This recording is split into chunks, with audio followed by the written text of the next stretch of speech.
شباب ربي يوفقكم. اخوان، شلون تتكون الفطريات وشلون تتكون مشاكل البكتيريا بالدجاج وشلون طرق الوقاية منها؟ ظلوا وياي بالفيديو ان شاء الله تستفادون يا رب العالمين.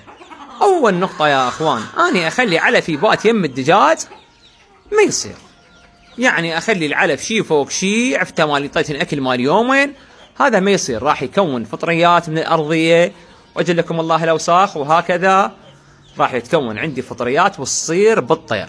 زين، بعد شلون يا اخوان؟ دائما المناهل مالت المي دائما انظفها او اشوف طريقه اللي انا مسويها ذيك، يعني تنظف بس الطاره مالتها. هاي راح تبعدك عن الفطريات. الاكل دائما مكوم يظل يوم ويومين، هذا هو سبب الفطريات اللي قاعد تصير بالدجاج. يابا دخل نسولف ايش بيك؟ هذا دينار وما ادراك ما دينار وكافته. فدائما لا تكومون الاكل بالارضيه، ما يصير، حتى يصير عندكم قله بالانتاج مال البيض ترى.